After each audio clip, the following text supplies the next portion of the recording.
강아지의 평균 수명은 약 13년 정도 됩니다. 하지만 견종과 크기에 따라 10살일 수도 있고 심지어 20살 가까이 살기도 합니다. 평소 건강하던 강아지라도 모든 살아있는 것은요 결국은 끝이 있고요. 강아지는 다양한 방법으로 우리에게 이별의 시그널을 보내게 됩니다. 저는 수의사 윤쌤이고요. 오늘은 강아지가 마지막에 보내는 여러 이별의 시그널에 대해서 알려드리겠습니다. 저는 강아지가 우리 곁을 떠난다는 것이 결코 실패나 재앙을 의미하지는 않는다고 생각합니다. 모든 일에는 끝이 있듯이 아이의 삶이 끝을 맞이하는 것 뿐입니다. 단지 우리가 미리 어느 정도 강아지가 알려주는 신호를 읽고요, 마음의 준비를 미리 하는 것이 우리 마음의 보호를 위해 필요할 것 같아서 이번 내용을 한번 준비해봤습니다.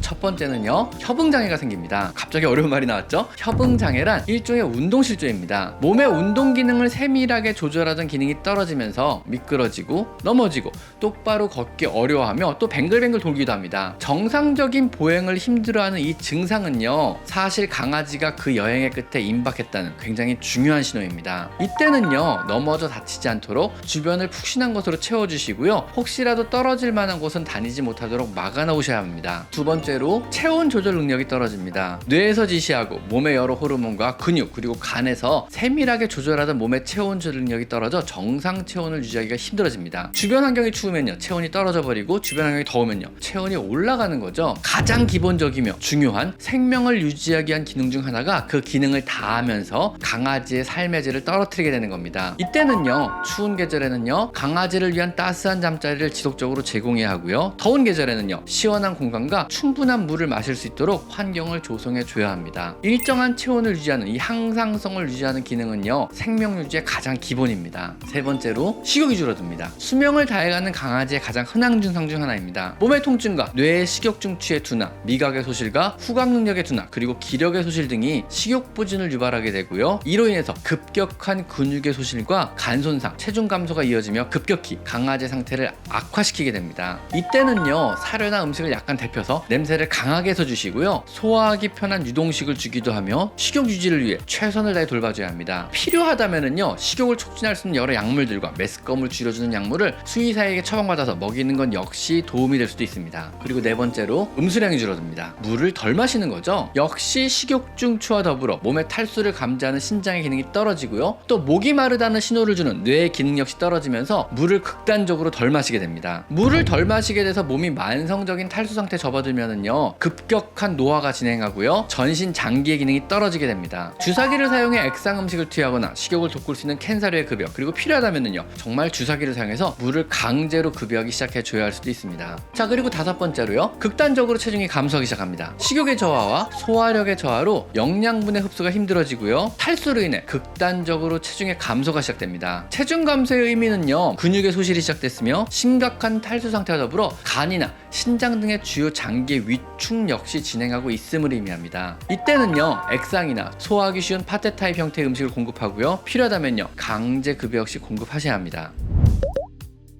그리고 여섯 번째로 무기력해지고 활동이 감소하기 시작합니다. 에너지의 부족과 근육의 손실, 통증 등으로 인해 잠을 자는 시간이 극단적으로 늘어나고요, 또 무기력하게 하루 종일 잠자리를 안 벗어나기도 합니다. 그로 인해서요 근육의 손실은 가속되고 관절의 통증 역시 심해지게 됩니다. 안 움직이기 때문에요. 그리고 몸에 여기저기 욕창이 생기기 시작하고요, 다양한 자극을 받지 못한 뇌는요 위축이 되면서 인지기능 저하, 즉 치매를 더욱더 가속하게 되는 겁니다. 이럴 때는요 욕창을 방지하기 위해 푹신한 잠자리를 제공해주고요, 자주 만져주고 마사지해줘 자극을 주려고 노력을 하셔야 됩니다. 혈액순환도 도와주고 몸 여기저기 자극을 주면서 뇌도 자꾸 자극을 하는 거죠. 또 필요하다면은요 진통제를 처방받아 반드시 복용시켜주며 잠자리 주변은요 카펫을 깔아 편하게 걸을 수 있도록, 더 잘 움직일 수 있도록 여러 가지 방면으로 도와주셔야만 합니다. 일곱 번째로는요 변실금, 요실금이 생기기 시작합니다. 대소변을 못 가리는 거죠. 방광관략근과 항문관략근의 조절 능력의 소실, 그리고요 화장실까지의 이동의 어려움으로 소변과 대변을요 그냥 누운 자리에 싸기 시작합니다. 대변과 소변을요 자신의 잠자리에 보기 시작한다는 것은요 이제 스스로의 몸을 조절할 수 없음을 의미합니다. 끝이 임박했음을 보이는 대표적인 징후입니다. 몸이 대소변에 오염되기 시작하면은요 체온이 급격하게 떨어지고요, 욕창이 심해지고요, 식욕을 잃어버리게 됩니다. 이때는요 욕창 방지 매트와 그리고 커다란 타월, 그리고 배변 패드 같은 것들을 사용하여 수시로 청결히 우리가 관리를 해주셔야만 합니다. 그리고 여덟 번째로 발작을 시작할 수도 있습니다. 신부전으로 인한 요독증 혹은 간부전으로 인한 간성뇌증, 그리고 뇌의 기능 저하로 인해 중간에 발작이 진행되기도 합니다. 이 발작은요, 일단 시작하면은요, 그 발작의 간격은 점점 더 짧아지고요, 발작은요 더 격렬해지는 그런 양상을 보이게 됩니다. 사실 이 정도 상황이 된다면은요, 우리가 강아지에게 줄 수 있는 가장 적극적인 치료의 형태인 안락사 역시 한번 고려해 보셔야 합니다. 내가 사랑하는 강아지가 고통 속에 있다면은요, 그 고통을 덜어주기 위해 무엇이든 해줄 수 있는 이런 마음의 준비를 하고 있어야만 하는 겁니다. 그리고 9번째로, 마지막에 임박한 강아지는요, 호흡에도 변화가 옵니다. 평소 입을 벌리고 개구 호흡을 하기도 하고요, 심하게 팬팅이라는 과호흡을 하기도 합니다. 헉헉거리는 거죠. 쉬는 동안 혹은 자는 동안에 호흡이 오랫동안 멈추기도 합니다. 호흡이 불규칙하고 팬팅을 동반하는 것은요, 폐나 심장의 손상 혹은 심각한 통증을 암시합니다. 이때는 통증을 줄여주기 위한 여러 진통제 처방 역시 고려하셔야 합니다. 그리고 마지막 10번째로, 행동의 변화가 생깁니다. 여러분과의 관계에 변화가 생기기 시작한다는 이런 의미입니다. 어떤 강아지는요, 여러분에게 무관심해지거나 피하기도 하고 공격적인 형태를 보이기도 합니다. 또 어떤 강아지는요, 갑자기 여러분에게 지나치게 집착하고 의지하기도 합니다. 뇌의 기능이 둔화하면서 인지기능 장애가 생기고, 그로 인해 자극이나 관심 있었던 모든 것으로부터 둔해지는 이런 경향을 보입니다. 심지어는요, 가장 사랑했던 여러분으로부터도 왠지 멀어지는 듯한 이런 모습을 보입니다. 어떤 경우에도요, 강아지가 어떤 행동을 하든 섭섭해하지 마세요. 죽음의 모습은요, 굉장히 다양하게 나타나고요, 그것이 여러분에 대한 절대적인 사랑이 변한 것은 아닙니다. 단지 더 이상 그들의 뇌가 여러분이 주는 자극에도 반응이 덜한 것일 뿐입니다.